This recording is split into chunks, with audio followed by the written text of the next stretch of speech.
কাজে ৭১ নিয়ে আমাদেরকে তোমরা খেল দেখাতে চাও, ৭১-এ আমাদের হাজারো প্রশ্ন আছে, তোমরা জবাব দিতে পারবা না। আমরা এখন থেকে প্রশ্ন করব তোমাদেরকে, তোমাদের প্রশ্নের আর জবাব দেব না, আমাদের প্রশ্নের জবাব দিতে হবে। শেখ মুজিব 25 তারিখ রাতেও স্বাধীনতার ঘোষণা না দিয়ে তিনি পাকিস্তান ফিরে গিয়ে স্বেচ্ছায় কারাবরণ করেছেন। আমরা এটার জবাব চাই। অধিকন্তু মুক্তিযুদ্ধের ঘোষণাপত্রে কোনো সমাজতন্ত্রের কথা ছিল না, কোনো ধর্ম নিরপেক্ষতার কথা ছিল না। 1970 সালের আওয়ামী ম্যানিফেস্টোতেও সমাজতন্ত্রের কথা ছিল না, ধর্ম নিরপেক্ষতার কথা ছিল না। কাজে অনৈতিকভাবে বাংলাদেশের সংবিধানে কেন ধর্ম নিরপেক্ষতাবাদ, কেন সমাজতন্ত্রকে চাপিয়ে দেওয়া হয়েছিল, সেটার জবাব আমরা চাই। আমরা জবাব চাই 16ই ডিসেম্বরে কেন মুক্তিযুদ্ধের সর্বাধিনায়ক এম.এ. উসমানীকে হটিয়ে দিয়ে কেন অরোরা স্বাক্ষর করেছিল, তার জবাব চাই। কেন মুক্তিযুদ্ধের বিপ্লবকে হাইজ্যাক করে এটাকে ভারত এবং পাকিস্তান যুদ্ধের আমল সৃষ্টি করা হয়েছিল, সেই জবাব আমরা চাই।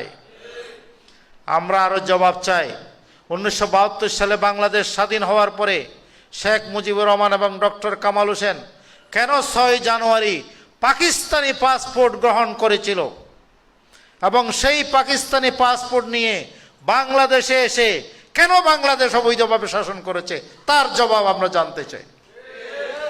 তাদের উচিত ছিল সেই পাকিস্তানি পাসপোর্ট লন্ডন হয়ে বাংলাদেশে 10ই জানুয়ারি এসেছেন, প্রথমেই আপনাকে পাকিস্তানি পাসপোর্ট সারেন্ডার করতে হবে, যেমনভাবে অধ্যাপক গোলাম আজম সারেন্ডার করেছিল।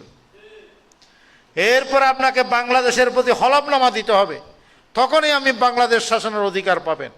কিন্তু ডক্টর কামাল বেঁচে আছেন, আমরা চ্যালেঞ্জ দিচ্ছি। তারা 6 জানুয়ারি 1972 সালে পাকিস্তানে পাসপোর্ট নিয়ে লন্ডন হয়ে বাংলাদেশে এসেছেন। সেই পাসপোর্ট সারেন্ডার করা, বাংলাদেশের প্রতি হলফনামা দেওয়ার কোনো ঐতিহাসিক প্রমাণ তারা দেখাতে পারবে না। কাজে তাদের এই শাসন ছিল অবৈধ। এবং 70 সালে পাকিস্তান না ভাঙার ওয়াদা নিয়ে যারা নির্বাচিত হয়েছিল প্রভিন্সিয়ালে এবং ন্যাশনাল অ্যাসেম্বলিতে, তাদেরকে দিয়ে গণপরিষদ করা, তাদেরকে দিয়ে সংবিধান অথেন্টিকেশন করা, এটা কেন করা হয়েছিল, এটারও কোনো বৈধতা নেই। কাজে ৭১ নিয়ে আমাদেরকে তোমরা খেল দেখাতে চাও, ৭১-এ আমাদের হাজারো প্রশ্ন আছে, তোমরা জবাব দিতে পারবা না। আমরা এখন থেকে প্রশ্ন করব তোমাদেরকে, তোমাদের প্রশ্নের আর জবাব দেব না, আমাদের প্রশ্নের জবাব দিতে হবে। তোমাদের ৭১ নিয়ে প্রশ্ন করার কোনো অধিকার নেই। শেখ মুজিব নিজেই খয়রাতি মিয়া এবং আব্দুস সবুরকে জেলখানা থেকে মুক্ত করে ফুলের মালা দিয়েছিল, সেই ইতিহাস আমাদের জানা আছে। কাজে তোমাদের ৭১ নিয়ে প্রশ্ন করার কি অধিকার? ৭১ নিয়ে আমরা প্রশ্ন করব, তোমাদেরকে জবাব দিতে হবে, আমরা কোনো প্রশ্নের জবাব আর দেব না। এই ৭১ নিয়ে খেলে খেলে তোমরা 54 বছর খেয়েছো, আবার সেই ষড়যন্ত্র করছো। সেই ষড়যন্ত্র বাংলাদেশে কখনো বাস্তবায়ন হবে না ইনশাআল্লাহ। 24-এর চেতনায় এবং মুক্তিযুদ্ধের ঘোষণাপত্রের চেতনায় ইসলামী নীতিমালার আলোকে কল্যাণ রাষ্ট্র প্রতিষ্ঠিত হলেই কেবলমাত্র বাংলাদেশের মানুষ মুক্তি পাবে, এছাড়া মুক্তির আর কোনো দ্বিতীয় পথ নেই।